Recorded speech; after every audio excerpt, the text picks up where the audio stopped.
Hello and welcome all the future officers on the study फंडा platform. मैं हूं अभिषेक और आज की इस वीडियो में हम लोग ईयर 2020 में ये सीएपीएफ असिस्टेंट कमांडेंट में आए हुए साइंस के सारे पीवाईक्यूज को डिस्कस करने वाले हैं। So let us start with our first question.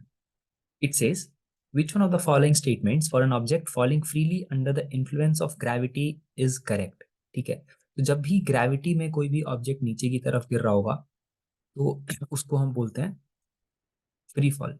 ठीक है, और फ्री फॉल में एक और चीज है कि विदाउट एनी रेजिस्टेंस होना चाहिए वो, मतलब अगर आप पैराशूट के साथ जंप कर रहे हैं that is not counted as a free fall. Okay, let's say zero acceleration always implies zero velocity. ठीक है, ऐसा नहीं होगा, यहाँ पे पहले तो जीरो एक्सेलरेशन लग ही नहीं रहा होगा। ठीक है, तो एक्सेलरेशन लग रहा होगा 9.8 मीटर पर सेकेंड स्क्वायर। ठीक है, बट और उसके साथ साथ वेलोसिटी बढ़ती जा रही होगी। then zero acceleration has no relation with the velocity of the object। Again ये भी इस क्वेश्चन के हिसाब से गलत है दोनों option. Zero velocity at any instant necessarily means zero acceleration at that instant। ठीक है, ये भी गलत होगा। then acceleration is constant all throughout the free fall is the right option। why? because जो फ्री फॉल के टाइम एक्सेलरेशन होता है वो जी के बराबर होता है और हमें पता है जी की वैल्यू पूरे टाइम कितनी लग रही होगी, 9.8 मीटर पर second square. That is why your option D is the correct answer. Okay, go with the next question। It says two magnetic field lines produced by the same source is same source। ठीक है, तो जब भी आप magnetic field line को देखोगे तो ये क्या होते हैं, पोल्स के पास इनकी डेंसिटी ज्यादा होती है। ठीक है, पोल्स के पास ये क्या होंगे, डेंस्ड होंगे, और उसके बाद जैसे जैसे दूर जाएंगे तो दे विल बी थोड़ा थोड़ा उनसे बीच में डिस्टेंस हो जाएगा, they will be start being apart. ठीक है, फिर जैसे जैसे पोल के पास आएंगे तो इनकी डिस्टेंस कम होनी शुरू होगी। और आउटसाइड द मैग्नेट ये क्या करेंगे, नॉर्थ टू साउथ जाते हैं, और इनसाइड द मैग्नेट ये साउथ टू नॉर्थ आते हैं। ठीक है, एक चीज ये हो गई। नाउ ये कभी भी आप देखोगे ये सारी लाइंस कभी इंटरसेक्ट नहीं करती। ठीक है, इंटरसेक्ट नहीं करती, इसके लिए कैसे आप समझोगे, तो बेसिकली आप देखोगे जो भी कोई मैग्नेट की मैग्नेटिक फील्ड लाइन होती है, let's say this is your north north and this is your south, तो यहाँ से कोई लाइन निकलेगी और साउथ की तरफ जाएगी। ठीक है, तो किसी भी पॉइंट पे जब आप देखोगे ना ये ऐसे कर्व में जाएगा, तो किसी भी पॉइंट पर देखोगे इसका जो टेंजेंट होता है वो हमें उसका डायरेक्शन बताता है। तो लेट्स से कहीं पे कोई लाइन एक ऐसे जा रही है होती और एक ऐसे जा रही है। ठीक है, तो इस पॉइंट पे क्या हो गई, इंटरसेक्ट हो गई, तो अब यहाँ पे दो डायरेक्शन हो गए इसके, एक इधर। मैग्नेटिक फील्ड के इधर दो डायरेक्शन नहीं हो सकते एक पॉइंट पे। ठीक है, दैट इज वाई वी से कि ऑप्शन ए जो है वो हमारा करेक्ट आंसर होगा। ठीक है, now next is which one of the following statements regarding Fleming's rule is correct। ठीक है ना, तो आप फ्लेमिंग्स रूल देखते हैं, राइट। यहाँ पे आप देखोगे जो ये लेफ्ट हैंड रूल की बात हो रही है यहाँ पे, ठीक है, लेफ्ट हैंड रूल की, तो उसके लिए आप देखोगे पहले लेफ्ट हैंड रूल हमें क्या बताता है, जो थंब बताता है वो हमें मोशन या फिर फोर्स बताता है। देन मैग्नेटिक फील्ड बताता है हमें, index finger and middle finger tells us about the current. ठीक है, तो क्या है, Fleming's left hand rule gives direction of force on a current carrying conductor in a magnetic field. ठीक है, हमारा पहला ही ऑप्शन सही। ठीक है, ये क्या बताता है हमें, फोर्स बताता है। ठीक है, on a current carrying conductor inside a magnetic field. Left hand rule का एप्लीकेशन क्या है, लेफ्ट हैंड रूल का एप्लीकेशन है मोटर। ठीक है, और राइट हैंड रूल जो है उसका एप्लीकेशन क्या है, जनरेटर। ठीक है, चलिए ये हमारा राइट हैंड रूल है। ओके, राइट, नेक्स्ट है हमारा which one of the following statements regarding motion is correct. ठीक है, सो फर्स्ट स्टेटमेंट है all the periodic motion are necessarily simple harmonic. All the simple harmonic motions are necessarily periodic motions। There is no correlation between simple harmonic. ठीक है, तो सबसे पहले मैं आपको एसएचएम डिफाइन कर देता हूँ। एसएचएम होता क्या है, तो it is a periodic motion, या बोलो तो it is a special type of periodic motion. ठीक है, where body moves to and fro about a mean position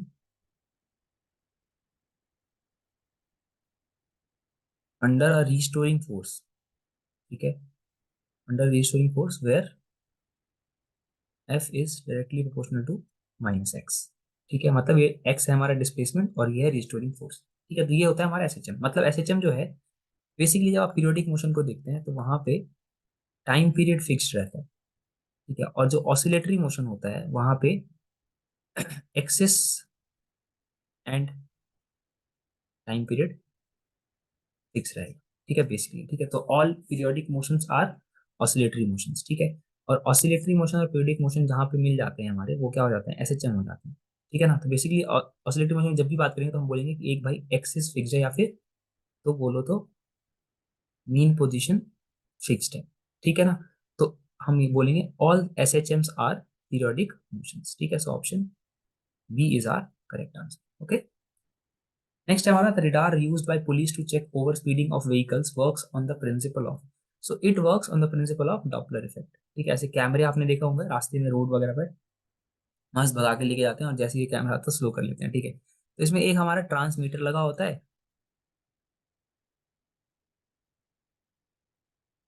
और एक रिसीवर लगा होता है, जस्ट लाइक सोनार वगैरह के टाइप। ठीक है ना। तो अब उससे क्या होगा, एक बार वेव जाएगी यहाँ से, फिर किसी ऑब्जेक्ट से टकराएगी और फिर वेव वापस भी आएगी।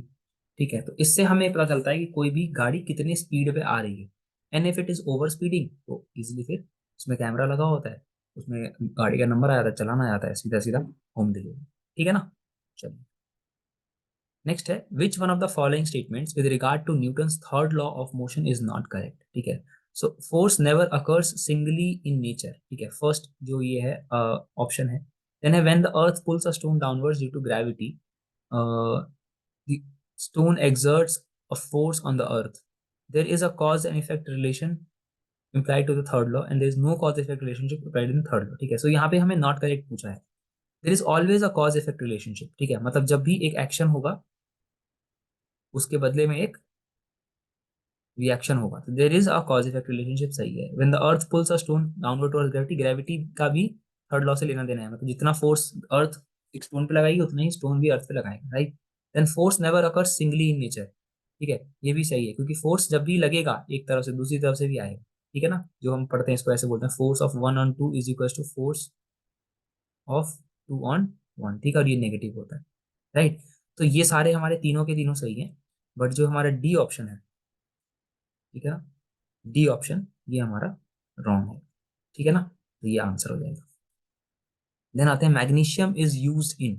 ठीक है, तो मैग्नीशियम का जो यूज होता है वो होता है fireworks to make a bright white light. ठीक है, मैग्नीशियम रिबन वाला एक्सपेरिमेंट भी किया होगा, आप देखा होगा, उसमें बहुत व्हाइट लाइट्स चल रही है, राइट। देन आते हैं जो एग्जामिनेशन ऑफ, ठीक है, आंसर पहले ए टिक कर लीजिए, examination of alimentary canal of the patient, इसके लिए यूज होता है बेरियम का। ठीक है, बेरियम सॉल्ट यूज होता है एलिमेंट्री कैनाल का एग्जामिनेशन के लिए, राइट। देन उसके बाद हम आते हैं प्यूरिफिकेशन ऑफ वाटर, तो इसके लिए ऑब्वियसली यूज होता है क्लोरीन टैबलेट्स का। ठीक है, यहाँ पे आप देखोगे, right. Next question we have, which one of the following ingredients does not constituent paint. ठीक है, तो पेंट में ये तीन चीजें होती हैं और ये चीज नहीं है। ठीक है, इस ये कहाँ पे होती है, इसका यूज होता है फोटोग्राफी में। ठीक, और जो बाकी है, जैसे कि यहाँ पे आप देखोगे पॉलीहाइड्रोक्सीफेनॉल, इसका यूज कहाँ पे होगा पेंट में, तो कोरोजन को प्रिवेंट करने के लिए, कोरोजन प्रिवेंशन के लिए यूज होगा। ठीक है, देन जो हमारा titanium dioxide, it is a white pigment जो कि यूज होता है पेंट में। ठीक है, और थिनर तो पता ही होगा, कहीं पे पेंट होगा तो आधे किलोमीटर दूर से इसमें आनी शुरू हो जाती है। ठीक है ना। चलिए, then which one of the following statements about alkaline earth metals is not correct, right. तो यहाँ पे हमसे पूछा है कि stone salt burn with red flame. ठीक है, तो अगर कभी जैसे सॉल्ट एनालिसिस किया होगा तो याद भी होगा आप लोगों को, सॉल्ट एनालिसिस एक एक्सपेरिमेंट था जिसमें हम सॉल्ट दे करके हम उसका ड्राई टेस्ट करते थे, तो स्ट्रॉन्शियम के सॉल्ट्स को अगर जलाते थे तो ब्रिक रेड कलर का फ्लेम होता था। ठीक है, barium metal is used in medicine to examine the alimentary canal, ये अभी हमने देखा, तो ये सही है, ये भी सही है। Green plants need magnesium in order to make the chlorophyll. ठीक है, क्लोरोफिल में अगर मैग्नीशियम नहीं होगा तो फोटोसिंथेसिस नहीं हो सकती। ठीक है, तो ये भी सही है। And red colour of gemstone ruby is due to the element beryllium present in it. ठीक है, ये गलत है, बिकॉज यहाँ पे बेरिलियम की जगह होता है हमारा क्रोमियम। ओके, नेक्स्ट है, which one of the following gases produces a red light when electricity flows through it. ठीक है, तो जब भी इलेक्ट्रिसिटी फ्लो करेगी हमारी नियॉन से, तो ये रेड कलर का हो जाता है। ठीक है ना, और बाकी जो है ये भी सारे आप इसी के साथ याद कर लीजिए, क्योंकि अगर ये पूछा है तो कभी ना कभी बाकी भी पूछ सकता है। ठीक है, नेक्स्ट है which one of the following methods can be used to remove permanent hardness of water. ठीक है, तो ये होता है हमारा आयन एक्सचेंज मेथड्स। ठीक है, इसमें हम H प्लस और OH माइनस यूज करते हैं। ठीक है, आयन्स को एक्सचेंज करने के लिए, और हमारे पास मिल जाता है इसके बदले में एकदम डीमिनरलाइज्ड वाटर। ठीक है, चलिए नेक्स्ट है question 12, that is which one of the following is not a component of photochemical smog. ठीक है, फोटोकेमिकल स्मॉग ये बहुत देखा होगा। ठीक है, और अगर आप मेट्रोपॉलिटन सिटीज में रहते हैं तब तो बहुत ही अच्छे से भी देखा होगा। ठीक है ना, तो यहाँ पे जो हमारे पॉल्यूटेंट्स होते हैं, प्राइमरी पॉल्यूटेंट, सेकेंडरी पॉल्यूटेंट्स, तो कुछ इनके जो आप नाम देखोगे बेसिकली, तो इसमें होता है NO2। ठीक है, NO2 के अलावा होगा VOC। VOC का फुल फॉर्म क्या होता है? Volatile organic compounds.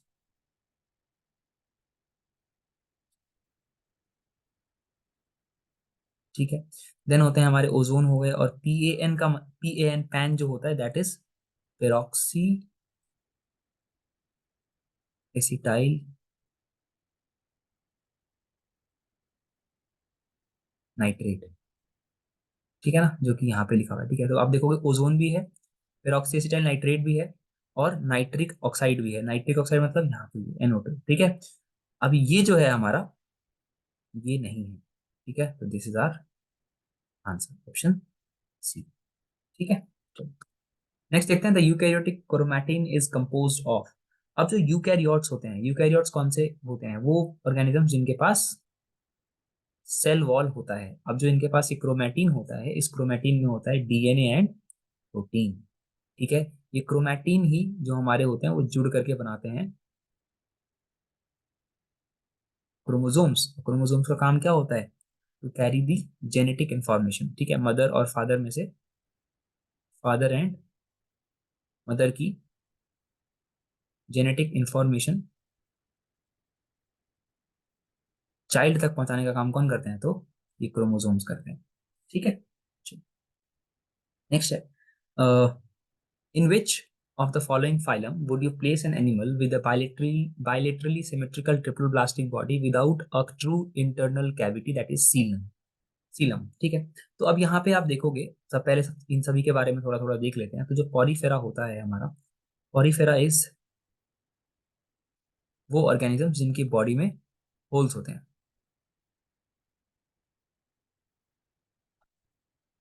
Organisms with the hole in the body. ठीक है, जैसे कि आप इनका एक कॉमन नेम होता है, स्पॉन्जी होते हैं। ठीक है, चलिए फिर आते हैं हमारे प्लेटी हेलमिंथिस। प्लेटी हेलमिंथिस आर बायलेटरली सिमेट्रिकल, मतलब कि टू टाइप से सिमेट्री होगी इनकी। ठीक है ना, देन 3 लेयर्स ऑफ सेल होता है इनमें, इसीलिए इनको हम बोलते हैं ट्रिप्लो ब्लास्टिक। ठीक है, एंड देन इनके अंदर no body cavity is seen. ठीक है, इनके अंदर कोई भी बॉडी कैविटी नहीं होगी। तो आई गेस यहां से आपको आंसर मिल गया होगा कि ये क्या है, हमारा आंसर है। ठीक है, ऑप्शन B जो है हमारा आंसर है। बाकी निडारिया के बारे में भी देख लेते हैं। Cnidaria is डाइप्लोब्लास्टिक।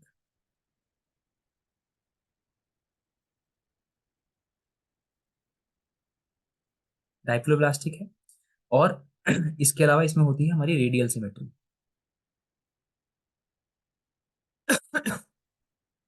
एक फिर आते हैं जो एनेलिडा है, वो है इनके अंदर होते हैं ट्रू बॉडी सीनम। ठीक है, तो ये तो पहले ही आंसर हट ऑप्शन में से हट जाता। ठीक है, नेक्स्ट है ये पहले इनके हमारे सबके एग्जांपल्स हैं। ठीक, नेक्स्ट है during respiration in human beings the actual place of gaseous exchange is. So basically जब हम सांस लेते हैं तो ये हमारा विंड पाइप है। ठीक है, जिसको कि हम एक और नाम से जानते हैं, ट्रैकिया के नाम से। ठीक है, फिर ट्रैकिया के आगे जाएंगे तो हमें मिलते हैं ब्रोंकाई। ठीक है, ये जो थोड़ा थिक वाला दिख रहा है आपको, ये है प्राइमरी ब्रोंकाई, और इसके अंदर जो ये पतले वाले दिख रहे हैं ये है सेकेंडरी ब्रोंकाई। और इसके अंदर और जाएंगे, ठीक है, तो यहाँ पे छोटे छोटे छोटे दिख रहे हैं। ठीक है, यहाँ पे आप देखोगे तो ये हमारा ट्रैकिया हो गया, ट्रैकिया, और ट्रैकिया के पास जाएंगे तो ऐसे ये हमारे हो गए प्राइमरी ब्रोंकाई, ठीक है। और इनमें से फिर निकलते हैं अंदर छोटे छोटे, ये हो गए हमारे सेकेंडरी ब्रोंकाई, ठीक है। और इनके अंदर और छोटे छोटे होते हैं, वो हो गए हमारे ब्रोंकियोल्स, ठीक है। और इन ब्रोंकियोल्स के टिप पे होते हैं ऐसे स्ट्रक्चर, जिसको कि हम बोलेंगे, एक सेकेंड, हाँ, जिसको कि हम बोलेंगे एल्वियोलाई, ठीक है। चलिए, सो ऑप्शन सी जो है हमारा आंसर हो जाता है। ओके, नेक्स्ट है, in human body the hormone which is secreted into blood and which controls the rate of heart beat, तो it is known as adrenaline gland, ठीक है। एड्रेनलिन हार्मोन, ठीक है, ये क्या होता है, ये होता है हमारा triple F, fear fight flight hormone, ठीक है ना। ये सारे इमोशंस ये हमारे अंदर कंट्रोल करता है। जनरली एडवेंचर के टाइम पे या कुछ भी आप एक्साइटमेंट के टाइम पर में आपका एड्रेनलिन रश होता है बॉडी में, ठीक है। फिर इसके अलावा जैसे कि बाकी सारे हैं, थायरॉक्सिन हो गया, इंसुलिन हो गया, टेस्टोस्टेरोन हो गया, इनके क्या क्या हमारे यूजेस हैं, ठीक है। तो ये बताता हूँ, थायरॉक्सिन जो है हमारा, दैट इज ऑप्शन बी का बताता हूँ, इसमें क्या क्या यूजेस हैं। तो ये डाइजेशन कंट्रोल करता है, हमारा डाइजेशन में हेल्प करता है, ठीक है। एंड देन ब्रेन डेवलपमेंट, ठीक है। जो हमारा इंसुलिन है ये क्या करता है, ये ग्लूकोज को ग्लाइकोजन में कन्वर्ट करता है, ठीक है। एंड देन आते हैं हमारा टेस्टोस्टेरॉन पे। सबसे इंपॉर्टेंट तो इसका है कि हमारा मेल कैरेक्टरिस्टिक्स डेवलप करना इन मेल, ठीक है, मेल बॉडी। एंड उसके अलावा क्या करता है ये, इट रेगुलेट्स फर्टिलिटी, ठीक है। आंसर है हमारा ए ऑप्शन, ठीक है। चलिए, next question, we have in human beings certain chemicals which cross the synapse between nerve cells are released from, ठीक है। तो ये जो केमिकल्स रिलीज होते हैं हमारे, तो ये एक्सॉन के अंदर होता है एक न्यूरोट्रांसमीटर, ठीक है। वहां से ये केमिकल्स रिलीज होते हैं और फिर आगे आते हैं नर्व एंडिंग्स के थ्रू, ये इंफॉर्मेशन आगे पास ऑन होती है, ठीक है ना। तो ये होता है अपना nerve ending of the nerve cells, ठीक है। ऑप्शन सी हमारा राइट आंसर होगा। चलिए, देन आते हैं 18th पे, which one of the following is the major function of platelets. तो हमारा प्लेटलेट्स का काम होता है क्लॉटिंग ऑफ ब्लड, जहां पे भी कहीं पर भी थोड़ा बहुत डैमेज हुआ और ब्लीडिंग हो रही है, तो वहां पे तुरंत प्लेटलेट्स आ जाएंगे और उनको ब्लॉक कर देंगे, ठीक है। अब प्लेटलेट्स कौन बनाता है, तो हमारी बॉडी में होते हैं स्टेम सेल्स, जो कि तीनों ही हमारे ब्लड सेल्स को बनाते हैं, आरबीसी को भी, डब्ल्यूबीसी को भी, और प्लेटलेट्स को भी, ठीक है। चलिए, फिर ये जो फैगोसाइटिस साइटोसिस दिया हुआ है, phagocytosis actually, there are some immune cells, ठीक है, जस्ट लाइक डब्ल्यूबीसीज। ये क्या करते हैं, they increase immunity by killing micro organisms, ठीक है। Next, we have an electron and photon have same de Broglie wavelength. It implies that they have same, ठीक है। सो ये फॉर्मूला होता है हमारा वेवलेंथ का, H अपॉन P, ठीक है। जहां पे H क्या है, तो प्लैंक कांस्टेंट है, ठीक है। C के प्लैंक्स कांस्टेंट है, और P जो है हमारा वो है मोमेंटम, ठीक है, लीनियर मोमेंटम, ठीक। अब देखो ये तो कांस्टेंट ही है, ठीक है। और ये भी बोला है हमें इलेक्ट्रॉन और फोटोन के पास क्या है, सेम डी ब्रॉगली वेवलेंथ, मतलब ये भी कांस्टेंट हुआ, तो बचता क्या है फिर, ये लीनियर मोमेंटम, ठीक है। तो आंसर हो जाएगा हमारा ए, लीनियर मोमेंटम, ठीक है ना। चलिए, नेक्स्ट क्वेश्चन पे आते हैं, oil and water do not mix because of the property of, ठीक। सो ऑयल में एक प्रॉपर्टी होती है, दैट इज सरफेस टेंशन, और ये सरफेस टेंशन क्यों होती है, it is due to high cohesive forces. High cohesive forces are between same atoms or molecules. Okay. Next है, at triple point the substance coexist in, ठीक है।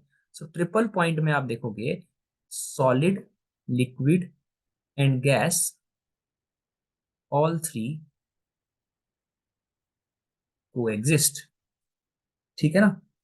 और अगर बात करें हम तो पहले तो बता देता हूँ, इसका आंसर हो गया हमारा क्या 1 2 3, बिकॉज सॉलिड, लिक्विड और वेपर तीनों ही फेजेस में हमें को एग्जिस्ट करेगा। अगर जैसे हम बात करें वाटर के केस में, तो वाटर के केस में अगर हमें ट्रिपल पॉइंट अचीव करना है तो उसके लिए हमें टेम्परेचर देना होगा 0.01 डिग्री सेल्सियस एंड प्रेशर देना होगा 0.006 एटमॉस्फेरिक।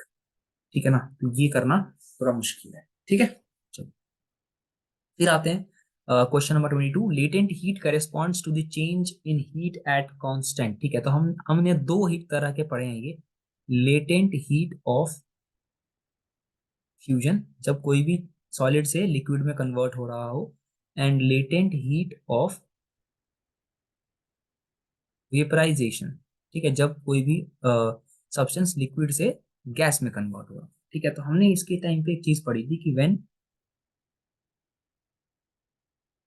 स्टेट चेंजेस, याद रख लेना, बहुत इंपॉर्टेंट लाइन है, when state changes temperature remains constant and vice versa.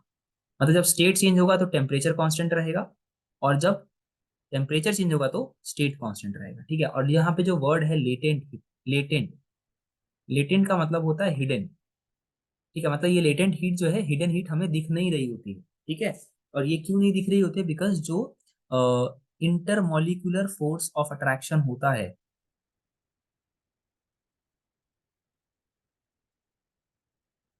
उसको ब्रेक करने के लिए काम आती है।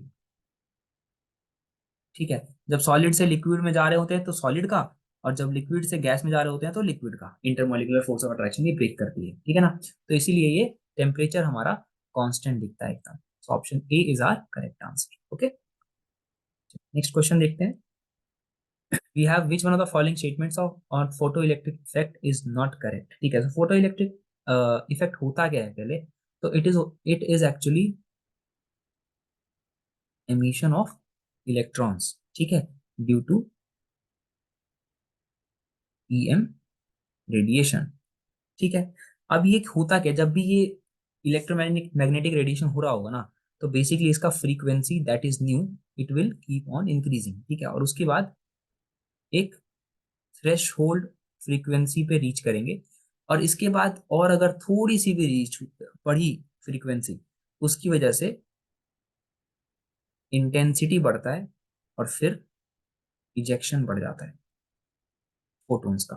ठीक है ना, तो यहाँ पे आप आंसर देखोगे हो जाएगा हमारा option C, that is at a frequency more than the threshold frequency. ठीक है, न्यू नॉट जो है that is threshold frequency. The kinetic energy of ejected electrons does not change on increasing the frequency of energy. ठीक है, तो ये हमारा not correct है, बाकी सारे हमारे जो है वो सही। ठीक है ना, so option C our is our correct answer.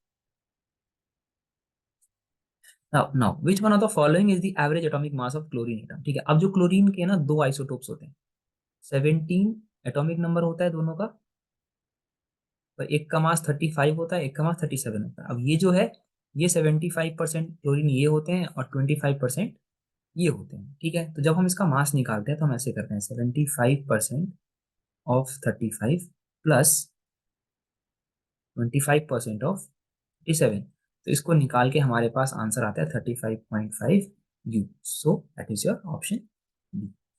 Okay, I hope that's understood. Next है, which one of the following is not a heterocyclic aromatic compound. ठीक है, हेट्रोसाइक्लिक एरोमेटिक कंपाउंड क्या होते हैं, तो ये जो है हमारे, ये वो होते हैं वो वाले कंपाउंड्स, ऐसे कंपाउंड जिसमें कि भाई नॉर्मल साइक्लिक कंपाउंड है ये। ठीक है, साइक्लिक कंपाउंड मतलब ऐसे ही गोल पूरा एक चेन बन जा रही है। ठीक है, या रिंग बन जा रही है। साइक्लिक कंपाउंड है कार्बन के, जिसमें कि कोई भी कार्बन, ठीक है, वन और more carbon is replaced by any other atom। ठीक है, तो यहाँ पे जो स्ट्रक्चर्स देख रहे हो आप, ये है हमारा ए का स्ट्रक्चर दैट इज ट्रोपोलॉन, ये है हमारा बी फ्यूरन, ये है सी थायोफीन, और ये है डी पाइरीडीन। ठीक है, तो आप देख पा रहे हो यहाँ पे ये कार्बन की जगह सल्फर लगा हुआ है, यहाँ पे कार्बन की जगह नाइट्रोजन लगा हुआ है, यहाँ पे कार्बन की जगह इस पूरे साइक्लिक स्ट्रक्चर में ऑक्सीजन लगा हुआ है। बट इस पूरे में ये सारे पॉइंट्स हैं जहां जहां पे कार्बन होने चाहिए थे, और इन सभी जगह पे कार्बन ही है, उसके अलावा और कुछ भी नहीं है। ठीक है ना, सो हमारा ई ऑप्शन राइट है, ट्रोपोलोन। ठीक है, चलिए, फिर आते हैं विच one of the following minerals is not a naturally occurring silicate. ठीक, तो आप जो देखोगे ये जो ऊपर के तीनों हैं इन सभी में आपको सिलिकेट देखने को मिलेगा। कैसे बताता हूँ। सो ए का जो होता है फेल्डस्पार जो है उसमें कैल्शियम या सोडियम होता है, या फिर इसमें पोटेशियम भी होगा, और इसके अलावा इसमें होता है Al2SiO3 एल्यूमिनियम सिलिकेट। ठीक है, फिर जो बी है जियोलाइट, इसमें भी आपको सोडियम एल्यूमिनेट देखने को मिलेगा।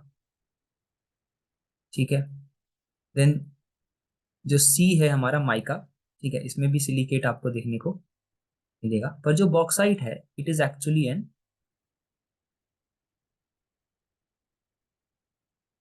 एल्यूमिनियम ओर, जिसका कि फॉर्मूला होता है Al2H2O4। इसमें आपको कोई भी सिलिकेट देखने को नहीं मिलेगा। ठीक है, this is your right answer. Next हमारा in which part of the cell the glucose is converted into pyruvate. ठीक है, तो ये होता है हमारा साइटोप्लाज्म। साइटोप्लाज्म वो जगह है जहाँ पे सारे के सारे ऑर्गेनल्स रहते हैं किसी भी सेल के अंदर। ठीक है, और यहीं पे ग्लूकोज जो है वो पायरूवेट में कन्वर्ट होता है। फिर जो बचता है हमारा माइटोकॉन्ड्रिया, माइटोकॉन्ड्रिया को क्या बोलते हैं अब तक सबको पता चल गया होगा, powerhouse of the cell. And जो न्यूक्लियस है वो क्या है, वो है हमारा कंट्रोल टावर सेल का। फिर जो एंडोप्लाज्मिक रेटिकुलम है इनको क्या बोलते हैं, तो ये भाई सारा काम करते हैं इधर उधर ट्रांसपोर्टेशन का, that is your traffic police also, it controls also. ठीक है, देन ये हमने बताया था कि ये क्या करता है, ग्लूकोज को पायरुवेट में कन्वर्ट करता है। ठीक है, चलिए नेक्स्ट है हमारा after fertilisation the ovule and ovary subsequently develop to form. ठीक है, सो हो क्या होता क्या है फर्टिलाइजेशन के टाइम पे, कि भाई पहले तो हुआ फर्टिलाइजेशन, उसके बाद इस फर्टिलाइजेशन की वजह से जिसमें क्या होता है कि sperm fuses with egg।